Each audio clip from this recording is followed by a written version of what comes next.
Siege of Sidney, the Houndsditch murders and the Siege of Sidney Street. I won't explanation. I first got into this a lot. I have to keep changing these record glasses. A long, long time ago, when I was a young PC back in the 60s, and very interested in history. And at the top of Snow Hill Police Station, in a very dusty room, with sort of remnants of what had once been a crime museum. And I happened to go up the stairs one day, and outside I got all these cardboard boxes, broken, dusty, papers, photographs, everything was just bundled into these boxes. And I was told that they related to the Siege of Sidney Street. I knew nothing about the Siege of Sidney Street.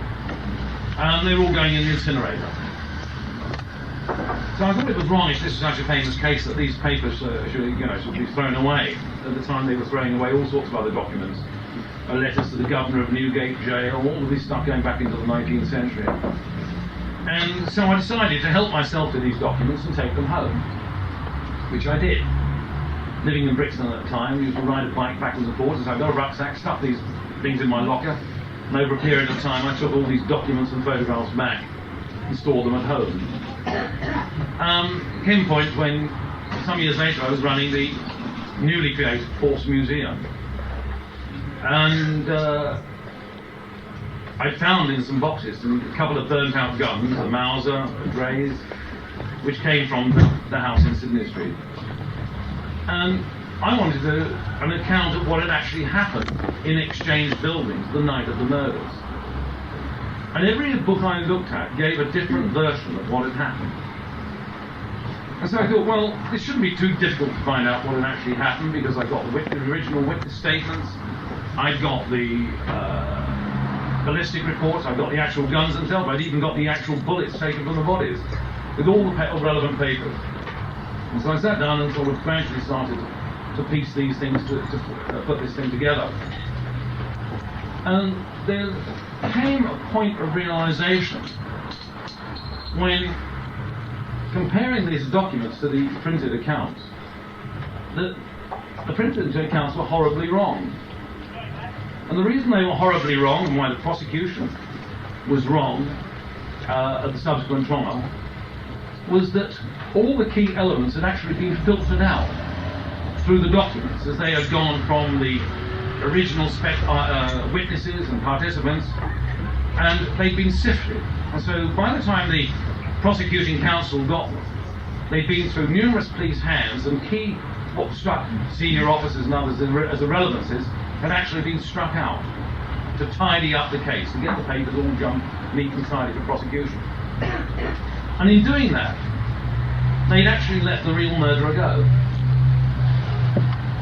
And so this is what eventually led me to do a book, and subsequently a big revision of it some years later, about the story of the Siege of Sidney Street, and what was called the Houndsditch murders.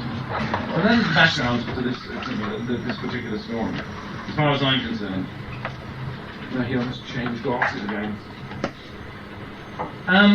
The story actually begins not on the 3rd of January 1911, which is the date of the siege. It actually begins back in 1909, some 2 years before that, again in January. It begins in North London, in Tottenham. In London, in 1909, some 2 million Londoners were described as poor, or very poor. There's been a lot of immigrants coming into the East End, escaping from the pogroms in Tsarist Russia and in Eastern Europe. And a lot of these immigrants have been pushed out to the suburbs. And in Tottenham, there was a very large immigrant community. And a lot of them were employed at Schneeman's rubber factory, which was at the corner of Tottenham High Road. Now, the wages bill for the company was £80 a week. And it was collected every Saturday morning by the wages clerk. It was driven to the bank in the chauffeur-driven car. The wages were collected and taken back. And on this particular morning, 23rd of January 1911, the wages car pulled up outside the rubber factory entrance. The driver and the wages clerk noticed two men standing by the gateway. These two men were two Letts from the Baltic state of Latvia. One was named Paul Heffeld, and the other we know simply as Jacob. Both men are the same in their 20s. Both at this point have got guns in their pockets and an incredible amount of ammunition that they were carrying. And they were waiting to rob the wages clerk. Now, as the wages clerk, he was only 17. His name was Albert Keyworth. He looked, he was a bit suspicious. Then he recognised Heffeld as somebody who'd actually been working in the factory some time before. Incredibly, nobody when he was working there knew his real name. Apparently, when he was employed, he just refused to give it. So the factory, the employer, the factory manager, because of the guy's size, just put him down on the timesheets as Elephant. And that was how he was registered on the wages slip and in the factory. As far as the company was concerned, they were completely indifferent as to what they called him, so long as he did the work. Now, Keyworth, the wages clerk, had almost reached the entrance when suddenly Jacob grabbed him from behind, threw an arm round his neck, and made a snatch at the wages bag. The boy shouted. The chauffeur, seeing and hearing what had happened, jumped out of his car and ran towards Jacob, but was knocked off balance by the force of the collision and thrown into the road. And as he sprawled there in the roadway, he looked up and suddenly realised that both men, that not only had they got the wages bag, but both of them were now pulling out guns.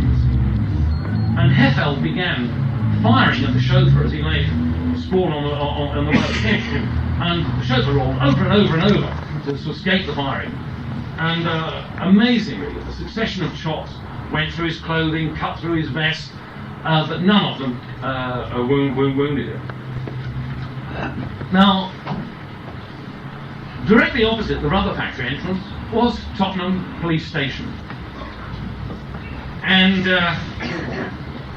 some of the policemen sort of heard the shots. I mean, one of them was PC Bond, who was shaving and looked out of the window. And what I liked was his course of action, obviously much more agile, I think, than most policemen. He grabbed a truncheon, the chauffeur is safe all over his face, grabbed a truncheon, leapt through a window, down into the station yard, and then scrambled over a wall to get into the action. Constables Tyler and Newman ran out into the street, just as a passing stoker, a burly man called George Smith, brought Jacob down with a flying tackle. Heffeld, the elephant, ran over to the two men as they were rolling on the ground and strangled them both, and then fired 4 shots into Smith's head.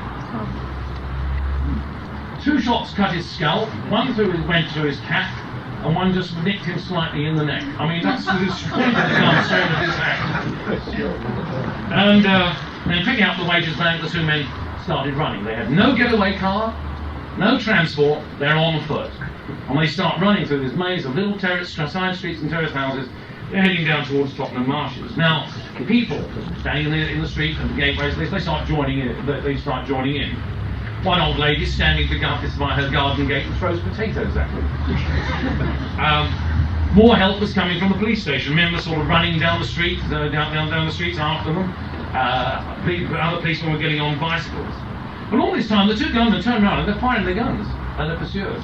And at one point, the 2 leading policemen, Tyler and Newman, get within 10 yards of the 2 gunmen before they have to duck away and back off as the gunmen turn and open fire on them.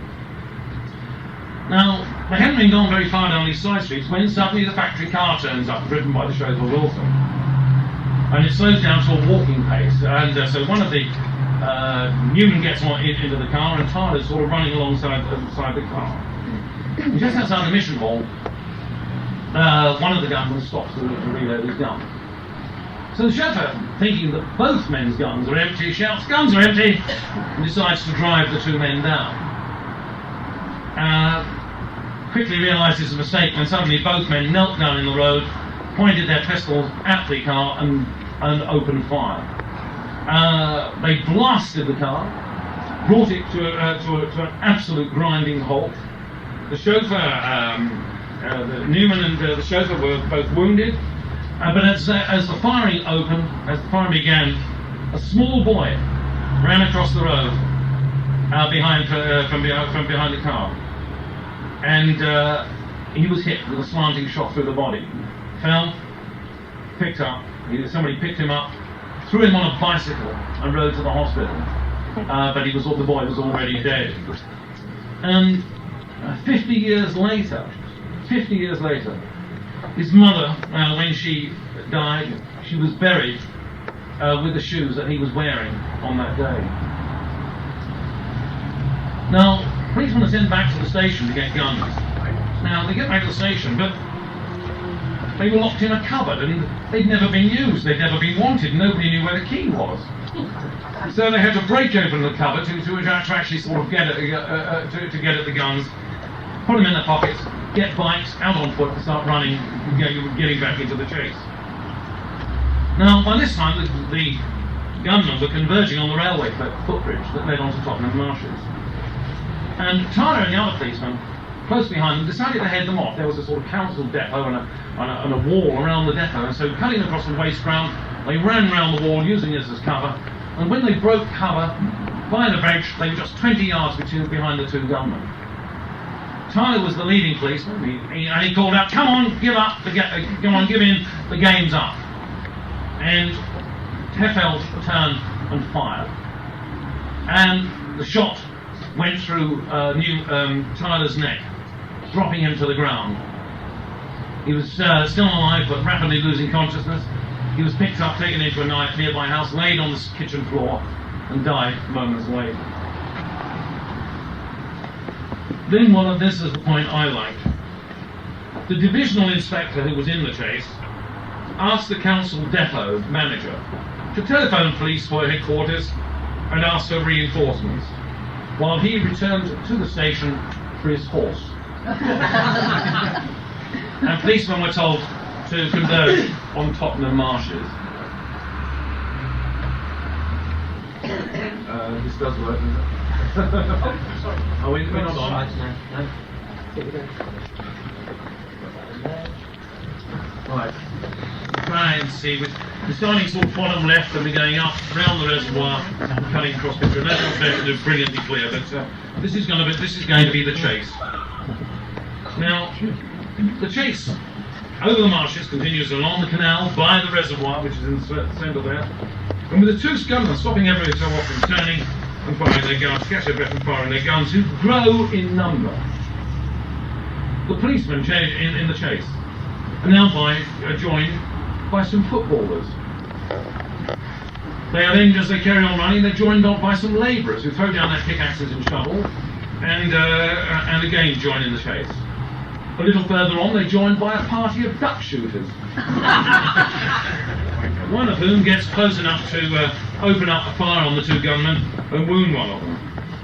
The chase then continues on through a gypsy encampment, the Salisbury Hall farm, where the two men take a well-deserved breather and lie behind a haystack all the time, keeping up a steady fire on their pursuers, who at this point have dropped down to 20. Now, behind the gunman was now the Chingford Road, and running down it for about 2 track line. Now, the tram was cut as the two men lay there. They see this tram coming down the track, and the driver is curious. He hears the shouts and slows down to see what's happening. And it's at this point Jacob breaks cover, and being the faster of the two gunmen, sprints after the tram, leaps onto the tram, and holds it up, Heffeld is still puffing along behind it, but the police, the footballers, and the duck shooters are all sort of in much closer. The tram has come to a stop, and so they all open fire on the tram. They blasted, shattering the windows. There are 3 passengers on board: an elderly man, a woman, and a small child, who see what is about to happen, throw themselves down in the aisle, just as all windows disintegrate around them. Now, Jacob turns to make sure that Heffeld is as catching up caught up with the tram, and is getting boarding at the back. While his attention is distracted, the tram driver nips up the stairs at the front and hides under one of the seats on the top deck. Jacob then turns round to discover that he hasn't got a driver. But he has got a conductor. So brings the conductor forward and tells him to drive the tram. And the actual conductor, quite truthfully, says, I don't know how to drive. I've never driven anything in my life. So Jacob sticks the gun, as here, into the conductor's head and says, drive the tram. And amazingly, in such a short space of time, the conductor does. I think there's something, perhaps there's a lesson here for sort of driving schools, you know. You need only one lesson with us. Anyway, so Jacob keeps the gun to the conductor's head, while Hefeld keeps up a fire from the back. Now, they think they're outstripping their pursuers, but at this point comes trotting up behind them a horse-drawn advertising cart, containing all the advertisements, buckets of paste, and it's been commandeered by a policeman. And Hefeld turns round, and as this wagon gets near, blasts the poor horse, who drops down dead. The cart collapses. The occupants are thrown into the roadway, and all these cans of paste go over them. They're actually, it's like Keystone Cross. They're actually covered in paste. They then carry on a little bit, and then they start coming up to a bend. And the conductor says, I think there's a police station round the corner. It might be a good place for you to get off. It's at this point that the woman and child has somehow scrambled off during this journey. But the elderly passenger is still on board. He's become more and more agitated, and at this point decides to throw himself at Jacob and try to get his gun. Jacob is too quick for him, turns, fires, shoots him in the neck.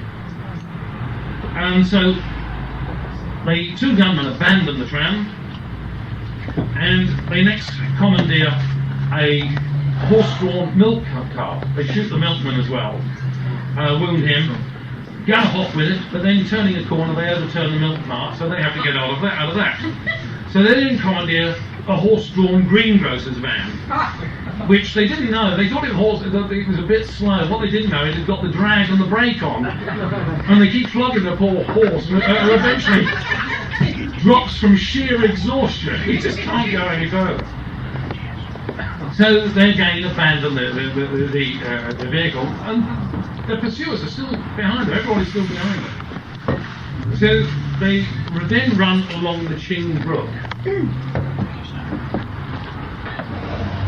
And what they don't realise is that the footpath tapers down until eventually, by the railway bridge here, it completely disappears. And at this point, Hefeld, the heavier the two man, says, I can't go any further. He says to Jacob, you get over the fence. I can't go any further. And as the pursuers run up, Jacob gets over the fence and starts running away. Hefeld is determined not to be taken alive, and he shouts to Jacob to save himself, and then turns the gun on himself, and putting it in his head, fires it into his brain. Well, he thought he was going to fire it into his brain. Instead, the bullet goes in about half an inch above the eye, straight through and out the other side, and he's still alive. And before he could fire again, the gun's ripped from his fingers, and Hefeld is taken prisoner. Jacob carries on running across some fields, and he's finally trapped in a small cottage called Oak Cottage, which was hastily surrounded. And there's a hilarious sequence of events with policemen sort of trying to borrow ladders and sort of get inside the house. And one of these policemen is Constable Eagles, who's asked somebody to lend him a gun. He's desperate to have a pop at this gunman. And so the policeman says Eagles didn't care so much for his own safety as I did for mine, so he gave Eagles the gun. And Eagles goes upstairs, peers through the crack in the doorway. You can see Jacob sort of running around. Apparently the description of him is like a black crow, filthy dirty, blood-stained, and Eagles shoulder charges the door, bursts it open, and the two men fire. Eagles fires at Jacob and misses him completely. Jacob fires the gun into his own head. There's the bed with his gun, or with his gun lying on the bed. But again, he's still alive, only for a few minutes, however. And the policeman drag him outside, downstairs, into the yard, and dump him on his back. And the thing that everybody remembered most about it was the appalling, horrible grin on his face just before he died. And Eagle said that if the police hadn't been there, the crowd reaction was such that he was convinced that they would actually pour paraffin over him and set him alight. Heffeld, the chase had lasted more than 2 hours and covered a distance of 6 miles.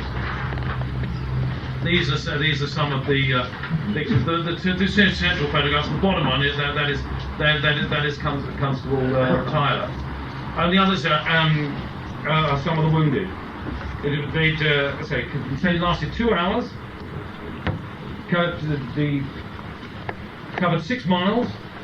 Heffeld and Jacob had fired altogether a total of over 400 shots. 2 people had been killed and 21 others wounded. 7 of them policemen. Some of those who were wounded, the wounds were in a critical condition. Heffeld was in prison. He was in hospital. He lived for almost a further 3 weeks. And his last recorded words were, "My mother is in Riga."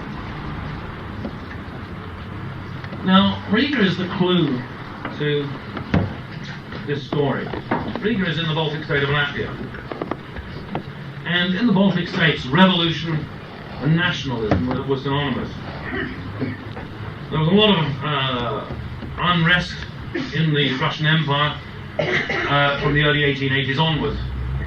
After the death of the Tsar Alexander III, there were pogroms against the Jews. In a period of just over a year, some 250,000 Jews fled the Russian Empire.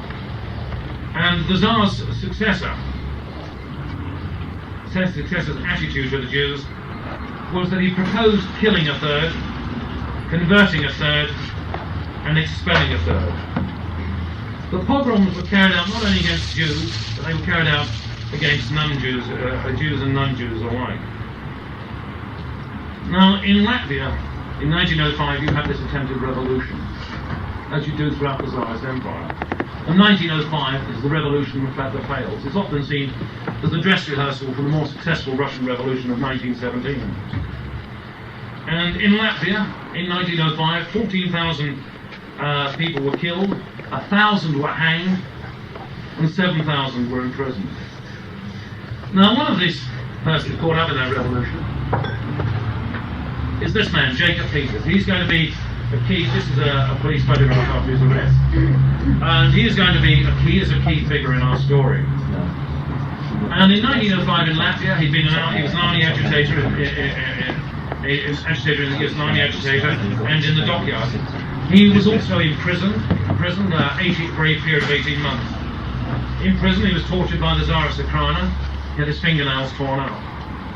In his the account he gave many years later, a fellow prisoner with him not only had his fingernails torn out, but his eardrums perforated and his genitals. And amazingly, with the brutality that was going on in the prison, Jacob Peters led a prison protest. Unusual protest. He made demands that he and other prisoners, when they were transferred to other prisons, should be heavily manacled, chained and handcuffed. Strange thing. The reason they made the protest was that the Ukraina on these prison transfers were shooting the prisoners and saying they tried to escape. Being manacled, handcuffed and chained was the prisoner's defence against these shootings. After 18 months in prison, he was released, but he knew that he was going to be taken again, so he escaped to England. Another figure in our story is this man, Yaka Dubov. He too was caught up in that 1905 revolution, and for the rest he'd been flogged by the Cossacks.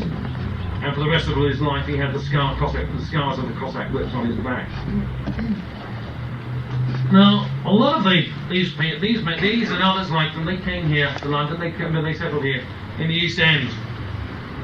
And because of the big influx of Jews after the pogroms, there's a tremendous amount of anti-Jewish feeling in the East End. You've got reflections of this in the Ripper case. An Englishman couldn't have done the murders, it had to have been done by a Jew. And somebody said that there was a tremendous amount of hostility to these immigrants. And somebody said, you've only got to look in the people's eyes to see an expression there which is half indicative of pogrom. And a pogrom, they went on to say, in Brick Lane would be far more terrible than a pogrom in the Baltic states. In the shops in the East End at this time, tremendous amount of anti-Tsarist literature. It was very widespread, widely circulated. Now, in 1907, you have the Fifth Socialist Congress here in London. And it's held at the Brotherhood Chapel at the New North Road in London. And it's worth bearing in mind just how many of those leading figures, particularly of the Russian Revolution, the 1917 Russian Revolution, actually lived and worked at different times here in London. Lenin himself regularly lectured in Whitechapel. And I do an East End walk on Sunday afternoons, and it's often a point of amusement to point out that Lenin also regularly guided in Whitechapel, guided visitors in Whitechapel. Apparently he liked doing this because he could better point up the contrast with the rich and fashionable West End of London. So in 1907 you had the Fifth Socialist Congress here. And, Fifth Socialist Congress here in London. And there are 260 delegates, and one of the delegation is the Bolshevik delegation. And they meet in Fulbourn Road, just opposite the London Hospital. And in 1907, present here in Whitechapel, is Lenin, Maxim Gorky, the writer, Trotsky, Voroshilov, the future field marshal, and a young delegate called Joseph Stalin. They're all here in Whitechapel in 1907. And for those of you who know it, Tower House, down by the London Hospital, that was where Stalin was lodged in 1907. Now, the Bolsheviks, other parties were abandoning what was called expropriation. Expropriation is revolutionary word speak. One of the meanings is armed robbery. And Lenin, in common with other revolutionary leaders at the time, was a great believer in expropriations. This was a way of getting money to live. It was a way of subsidising newspapers, gun running, all the usual revolutionary activities. Now, guns, amazingly, were very, very easy to obtain. In 1905, a Russian coming through customs was stopped by the customs officers because he was bringing in with him 47 pistols and 5,000 rounds of ammunition. No problem, none of it was confiscated, and he was allowed to bring it into the country, which he did. And so all of these revolutionaries, they were all in possession of guns. And one of them, who never went out without his Browning revolver, showed the same spirit as Heffeld had done when he shot himself at Chingbrook. Prison isn't worth living for. 6 bullets for the sleuth hounds and the 7th for me. Now, Special Branch inquiries digging into this background. The leader of the Tottenham outrage was this man, Joseph Salnish, Christian Salnish. He also used another name. They all used lots of names, 2, 3, 4 names. Christian Salnish, but his other name was Jacob Vogel. And he'd been a professional revolutionary since 1905. And from 1905 to 1907, he'd organised the resistance fighters in Latvia, who had engaged the government forces in a savage guerrilla warfare. Burnings, as far as the government squads, burnings, firing squads, and torture was quite commonplace. In 1905, 2 of Salnish's men were held in Riga prison. Salnish determined to get them out. And with 52 party members, armed to the teeth, they scaled the prison walls of Riga prison and got out their 2 colleagues. And among those, the 52 men may have been 2 other figures that figure in this story: Peter Piatkov, or Peter Piatkow, better known as Peter the Painter, and Fritz Vars. Salnish then subsequently came to England to organise supplies of weapons and propaganda, and as I say, he's believed to have been the mastermind behind the Tottenham outrage.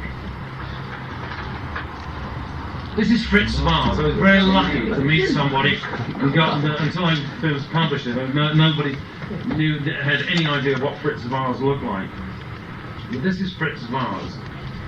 And he was a legendary figure.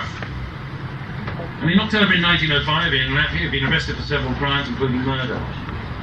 He got away. And in January 1906, he was again taken prisoner in a swoop. And he was taken to the secret police offices in Riga, where the overcrowding was so great that Vars was held in a corridor, chained in a corridor, along with other prisoners and under an armed guard. He was interrogated and tortured. Now somehow Salnish got to hear that Vars was in the secret police offices, so he determined to get him out as well. And there was a big problem. There were armed guards all the way throughout the building, and directly above where the corridor was, there was like permanent occupancy of some 160 soldiers. So Salnish determined to get Vars out, and he did it with 12 men. They went to the secret police offices. 8 men were posted out in the street. 2 guards held up the entrance, and Salnish went bluffed their way into the building, got up to the corridor, shot the guards, armed some of the other prisoners, released Vars, and then shot their way out of the building. And one of the things they always remembered about this episode was that as they broke out into the street, Vars hadn't got a hat. He wasn't wearing a hat.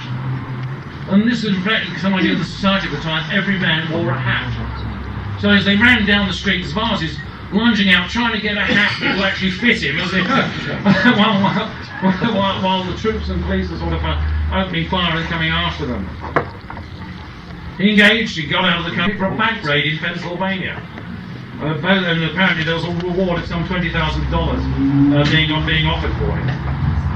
In 1910 he returned once again to Riga, and again was captured by the police, but they didn't know his real identity. They called him one of his aliases. And over a period of 11 days he was tortured, and at the end of that time he said his head felt so soft because he'd been beaten so badly. But he was broken. He didn't manage it, and he was terrified of being taken by the police again, because he thought if taken again, he would confess. He would break. And this was the nightmare that was going to live with him. So he came to London, and he came to London. His cousin was Jacob Peters, and the first of those we saw, Peters quarrelled with him. Because Vars now said he was an anarchist, and the 2 of them quarrelled, and they continued to see one another, but things were bad with them between them for a time. Vars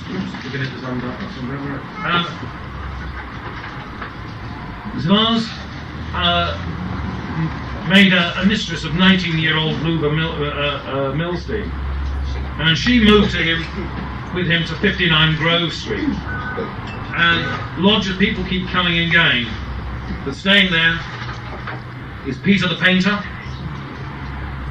and Vars' best friend Karl Hoffman, gunrunner in the 1905 revolution, wanted for 14 to 18 murders in Imperial Russia. Another visitor there was Yerka Dubov, who we've already seen.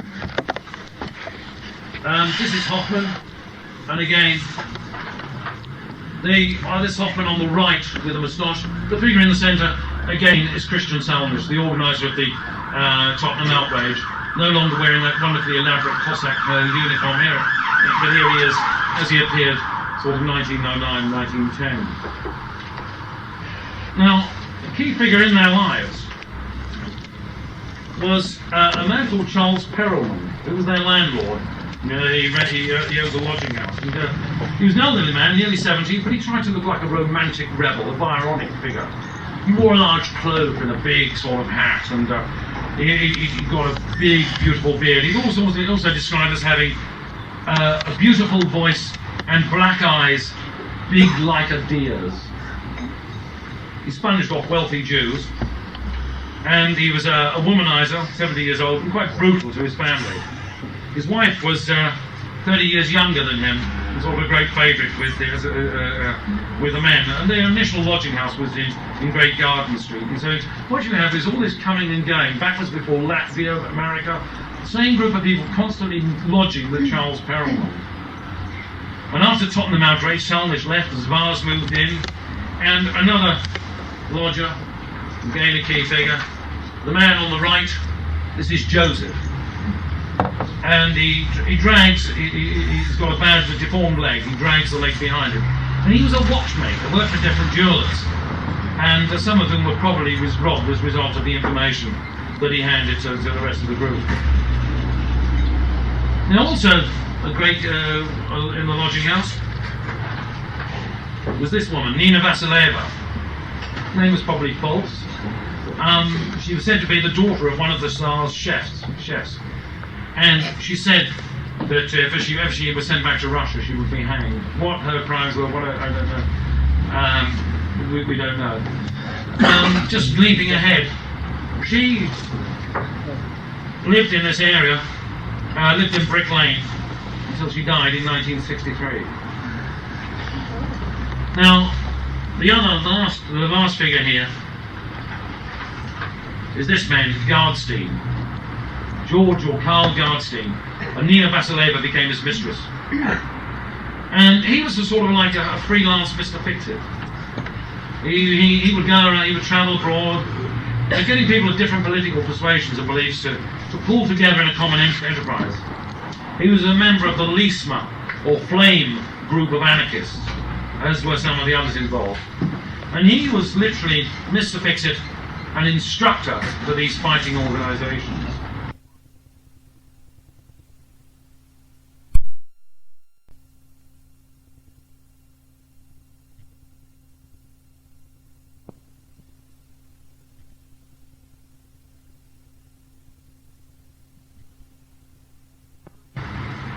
Others involved, we shan't concentrate too much on them, but they did figure in the story. This man, John Rosen, and this man, John Rosen. Now, it was from Joseph, almost certainly, that the information came about Harris's jeweller's shop in Houndsditch. And the jeweller was supposed to have in his safe some £7,000 worth of jewellery belonging to Tsarist emigres. So this made it sort of a doubly attractive target. And so the gang decided to break into Harris's jewellers over the weekend of the 16th of December. Behind the jeweller's shop in Houndsditch was a small cul-de-sac called Exchange Buildings. And so they rented 2 houses in Exchange Buildings, and they moved in to these 2 houses. Nina Vasileva moved in there, and she was seen, as were some of the others in these 2 houses. And so on the night of Friday the 16th of December 1910, they began their break-in into the jeweller's shop. And what they were doing, they were breaking through the toilets in the backyards, they were breaking through the back wall into the shop to get at the jeweller's safe. This is a bird's eye view. If you go on the front, you'll see this is Exchange, to the bottom right, this is the Exchange Buildings. You go over the roofs, and you can see on the roof in the top left-hand corner, you can see an H. That is Harris's, the jeweller's shop. So that's where they're aiming for. And this was a plan done of the break-in. They were going down the bottom. You have can you all see it? It's a sort of Houndsditch. The top picture of the 3 houses. They had numbers 9 and 11. Number 10 was empty. So they got into number 10 and they were breaking through the back wall. They got oxyacetylene cylinders, they got piping, all sorts of things to cut into the back of the safe, because from this, looking in from Houndsditch, the safe was stood under a light, and which the passing policeman was sort of, so he could always look in the shop and see that the safe was okay. They were actually going to break through the back wall behind the safe and cut the safe out from the back. And two teams were going in to this break-in. The first team was going to be a guards team. This man, Max Smoller, Jurka Dugov and Jacob Peters. The second group, which makes sense, would include Fritz Vars, who was a locksmith, Joseph, who was crippled, and Joseph Fedorov. Now, at this point I can put this one down for a moment.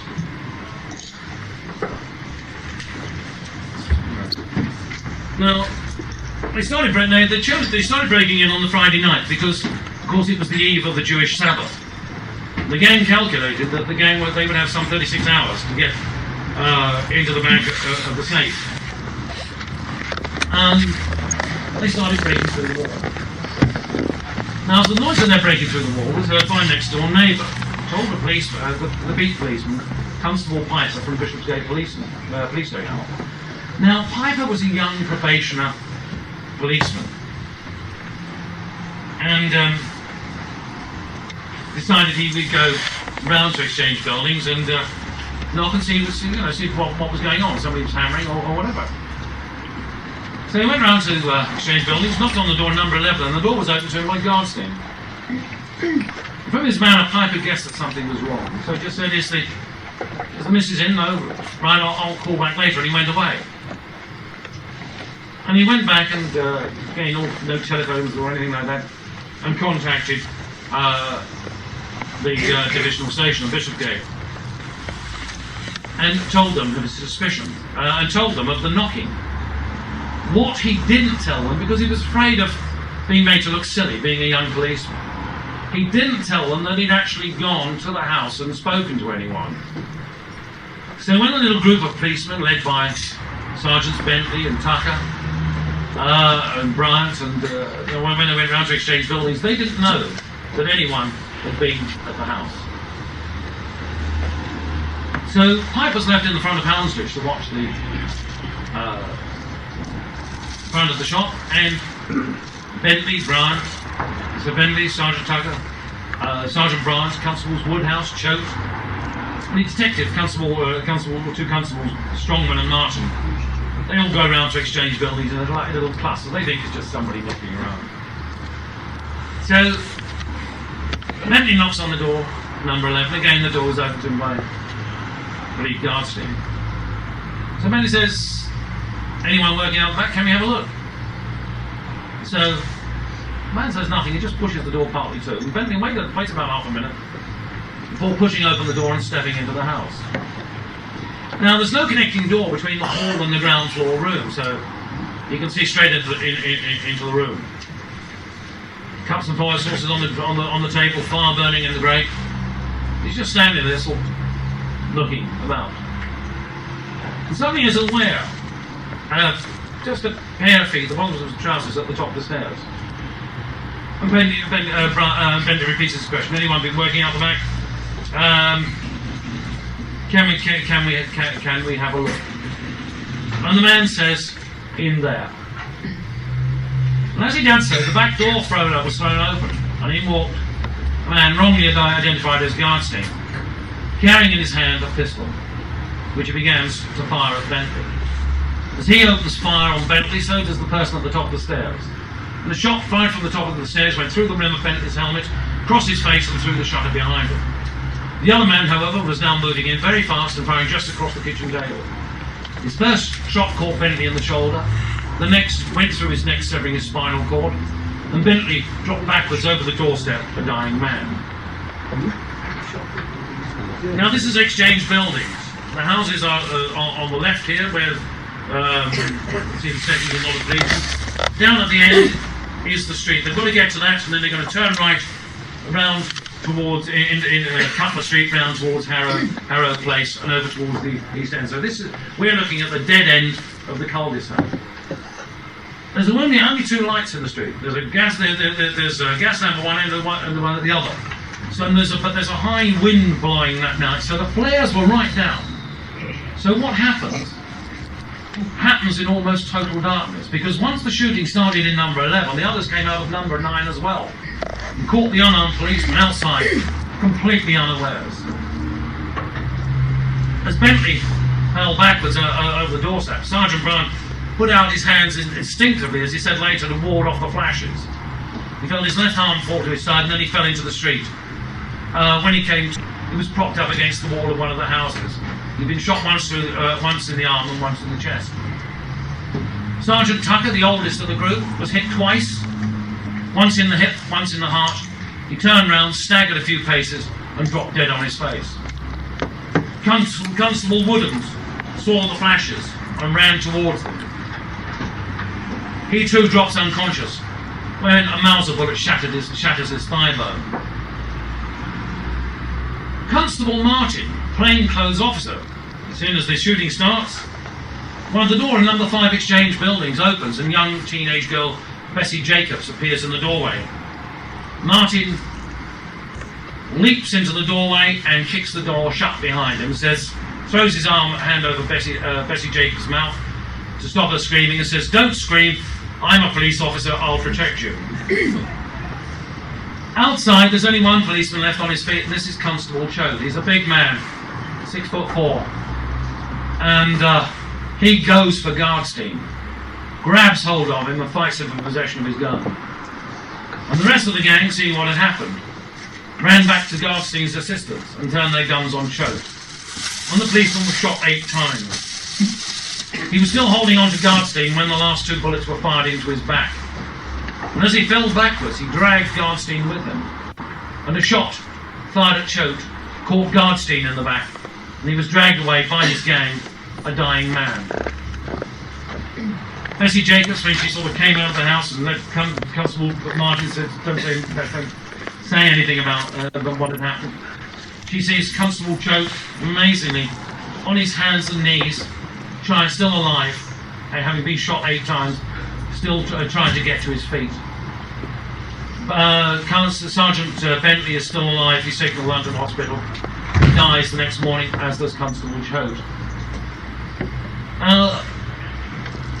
The gang had got out of the cul-de-sac, and they were now dragging Gardstein along behind them. And at this point, a witness who was ridiculed at the trial, but he came running down through the street, hearing the shots, ran round the corner and ran straight into Peters and Duboff, guns in their hands, dragging Gardstein along or behind them, with Nina Vasileva behind them too. And the 2 of them, Peters and Duboff, pointed their guns in Isaac Levy's face and said, "Don't follow." And he stood there and he said he just went blind. Absolute fear. He went blind for a few seconds.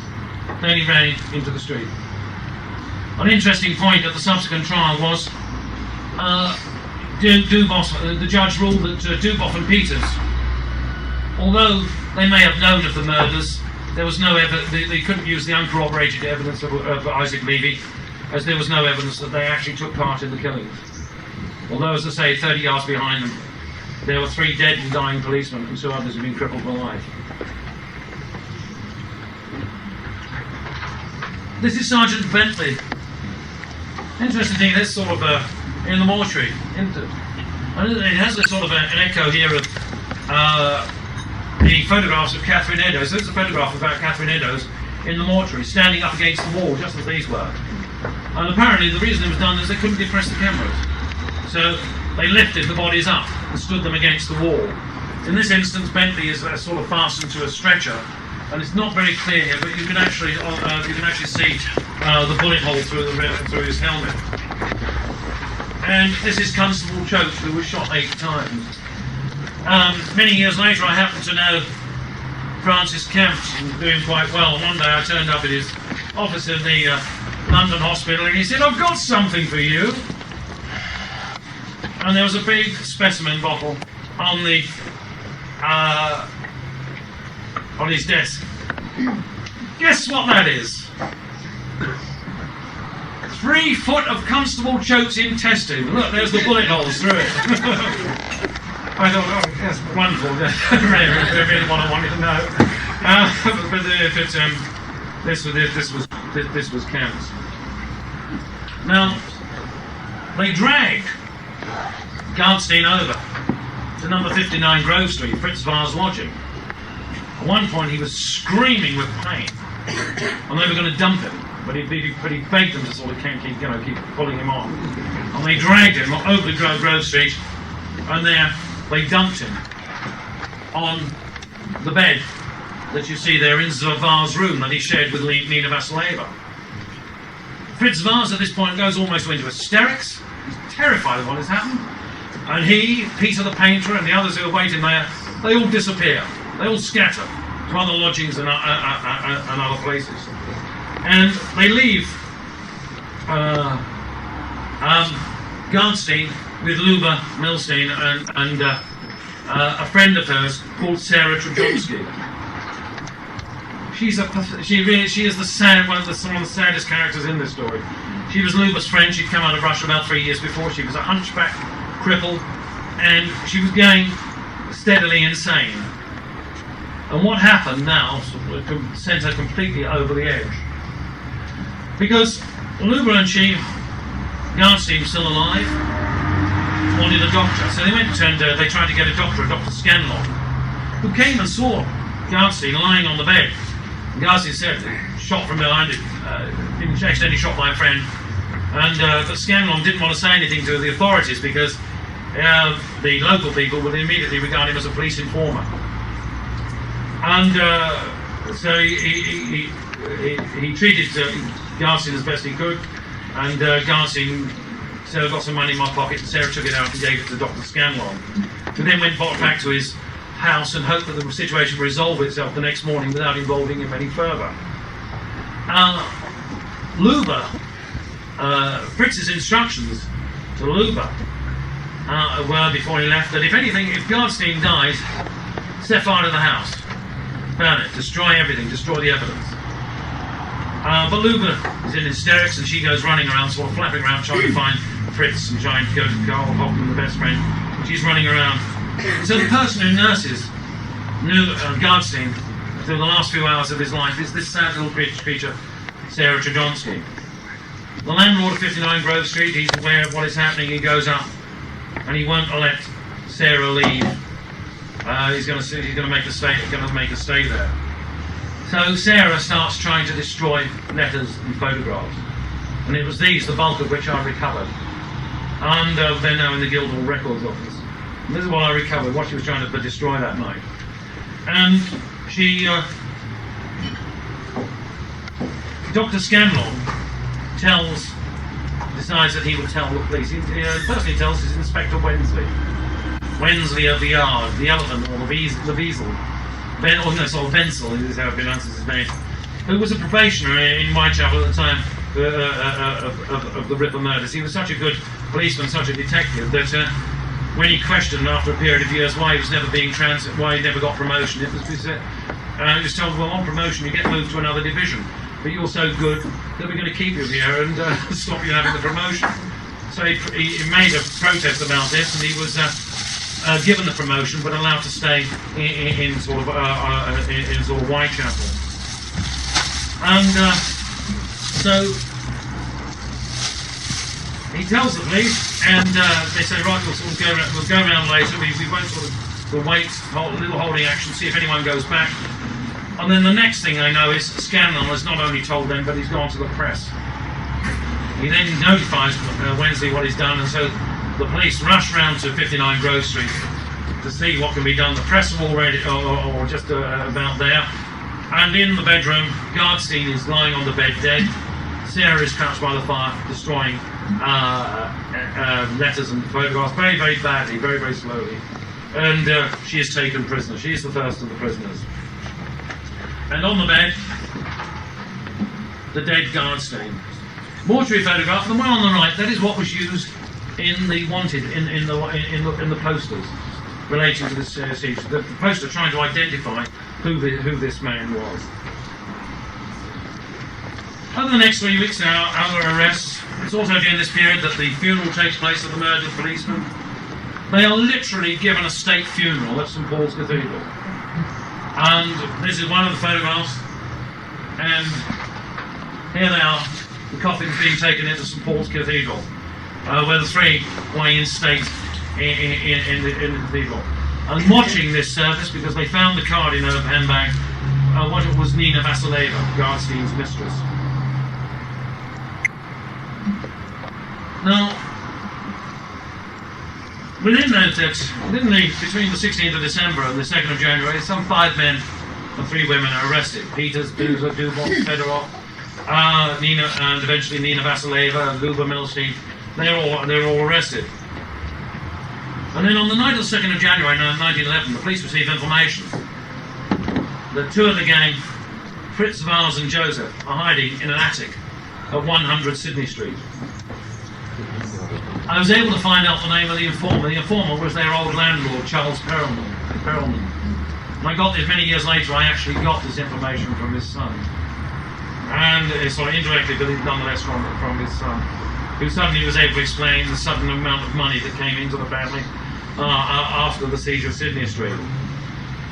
And so, down in Sidney Street, the area was cordoned off. Number 100 Sidney Street was emptied of all the occupants except for the 2 gunmen in the attic. The attic was also believed to be the gang's armoury. And then, in the morning, Detective Sergeant Leeson stepped into the roadway and called on the 2 men to surrender. By way of an answer, Leeson was shot through the chest and the siege of Sidney Street had begun. I should add, by the way, Leeson's Lost London is perhaps one of the most unreliable documents ever to use in connection with either Sidney Street or Jack the Ripper, or indeed of anything else. When you get a chance, as I did, to compare his statements, what he said about Sidney Street and what he said about what was actually said in his official statement, with the 2 widely diverging things. Let's say Lost London is one of the most untrustworthy publications you can possibly find. Now, this was the first time the British police had come up against the armed gunmen like this, apart from Tottenham. And so they were hastily and badly armed with shotguns with a maximum range of not more than 30 yards. The gunmen were armed with Mausers, which were sighted up to 1,000 yards. They also had Browning and unlimited supply of ammunition. And so it's for this reason that the police were so badly armed that a telephone call was put through to Churchill, who was Home Secretary and responsible for the police. And Churchill later recalled how he got out of the bathtub and came dripping back to the telephone to take this message and give permission for Scots Guards to be brought up from the Tower of London to return the gunmen's fire. The Scots Guards turned up in force. They even brought a field gun with which to shell the house. I was going to put the video on a bit later. I'll leave the Sidney Street video until later on.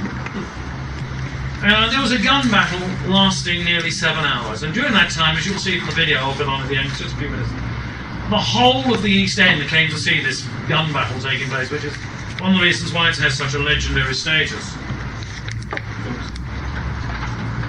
Here are the policemen. Remember, this is the 3rd of January 1911. It's wet, it's all raining, and the policemen are lying on these sort of sacks or covers, pointing their rifles down the street at the house. I should add that not one of them could have actually fired on the house. The shots it's absolutely impossible to fire at the house from this angle. The only shots you could get on the house were directly front and back. You certainly could get it from these other angles. And here again is the postcards done here, the soldiers, all looking very, very dramatic. All of these end came to see this gun battle taking place. Now Churchill, curiosity overcame him, and he regretted it later. But he decided to come down and see what was happening. And so here he is. We can just to the right of the fireman's shoulder, you can just see part of his top hat and his profile. And as he came through the crowds, the crowd shouted with reference to the immigrants, "Who let them in?" And the famous photograph was taken. There is Churchill, the front of that group, standing in the gateway of Sidney Street, gazing down at the street at the siege. And The gun battle went on for nearly 7 hours. Then just before 2 o'clock in the afternoon, there was an explosion in the attic, and the house caught fire. And the flames began to burn their way down through the house, forcing the 2 gunmen to retreat before the flames. Now, contrary to the movie, The Siege of Sidney Street, there was no chance of getting access into the houses on either side. The other thing about 100s in that particular terrace was that they were constructed of asbestos. They were fire constructed. So the fire only stayed within the house. It didn't spread to the houses on either side, in which, in those 2 houses, there were armed policemen in every room, from the attic to the ground floor, in case the gunmen did try to break through. So all was safe. The gunmen were firing just front and back of the house. So the flames burned their way down through the house, forcing the gunmen to retreat before the flames. And when the flames reached the first floor, watchers in one of the houses opposite saw, as the flames lifted the bedroom curtains, they saw one of the gunmen, Joseph, lying on a bed, obviously dead. But Fritz Vars was still very much alive, and he kept firing out at the police and the soldiers. There's the house on fire. He kept firing out at the police and soldiers until the flames reached the ground floor, when rather than surrender, he sat down in the kitchen. Oh, sorry, you just can't go back on this. He sat down in the kitchen at the back of the house and suffocated to death in the smoke, rather than surrender. So ended the siege of Sidney Street. The firemen rushed forward to put out the fire, and there was another casualty. The station, part of the wall collapsed, wounding and subsequently injuring and subsequently killing the station officer. So he was the 3rd casualty of Sidney Street. And inside, in the charred remains in the kitchen of 100 Sidney Street, they found the headless, almost headless body and charred remains of Fritz Vars. His hands, when they found it, the charred stumps sticking up through the ashes. But enough of the head was left to show that he'd actually suffocated in the smoke. We then go, following on from the siege, the lull. Sergeant Bentley's wife had been pregnant. The shock of the killing of her husband brought on the birth, and this is the christening of baby Bentley, who lived only 3 years. When he died in 1914, he was buried in the same grave as his father. There was also the inquest on the 2 men, on Fritz Vars and Joseph. One of those who was compelled to give evidence, required to give evidence, was the Home Secretary Winston Churchill, who took an awful amount of stick from the press over being there. They knew why the police were there, but why was Winston Churchill there? As he subsequently admitted, sheer curiosity. But of course, he was in the embarrassing position of being Home Secretary. Once he got there, he suddenly realised that he was the senior person present, and therefore effectively in charge of the siege. I'll just do that too. That's fine. Now, when he... Oh, sorry. Yeah, right, okay.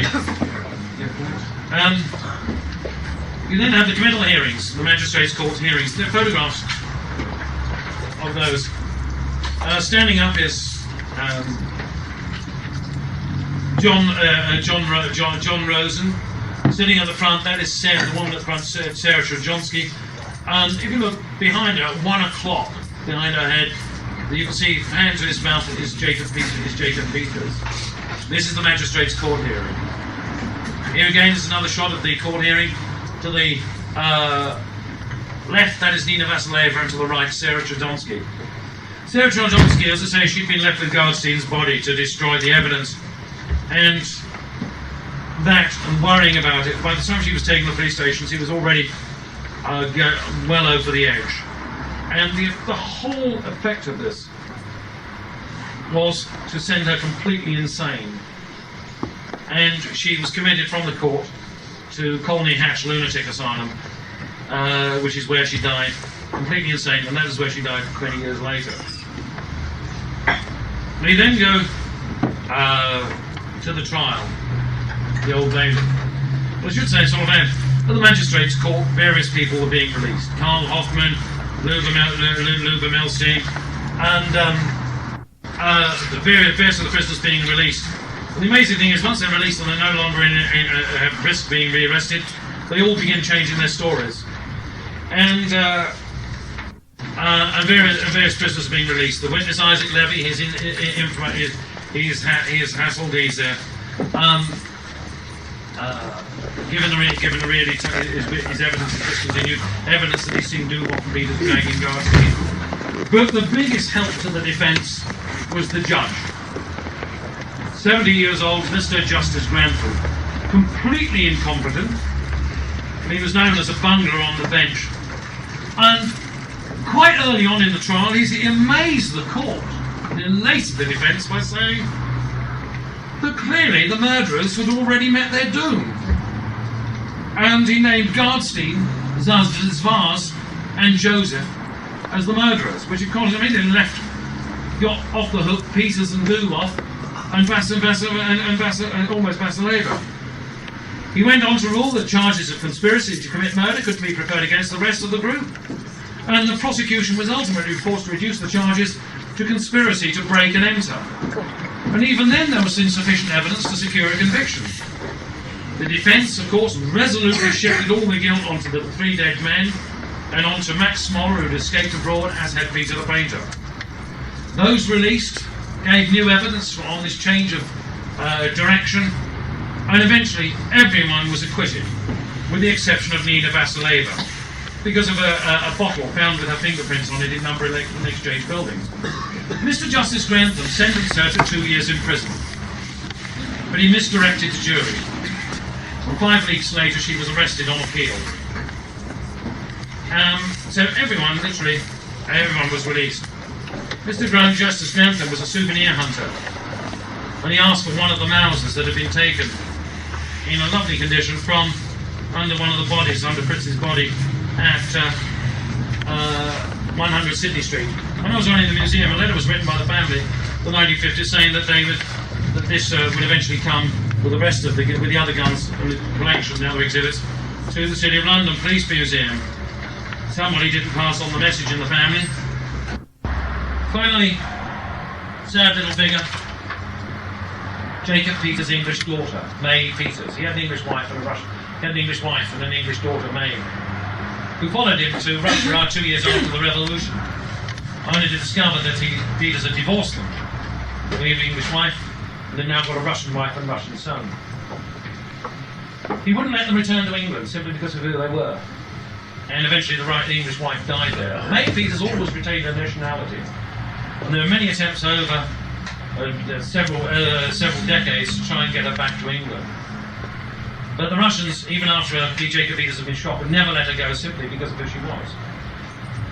The Russian secret police waited 10 years before striking, after Peters' death, before striking at his English daughter and his Russian son. Both of them were arrested, thrown into prison.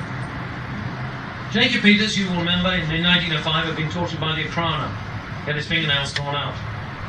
In 1948, the secret police, which he'd helped to create after the revolution, they did the same thing to his son, his Russian son. Even after the release from the camps, May Peters, the Russians would never let May Peters go. And eventually, when she knew she was dying, that she asked that her ashes should be sent back to the family grave in North London to be buried there. They never arrived.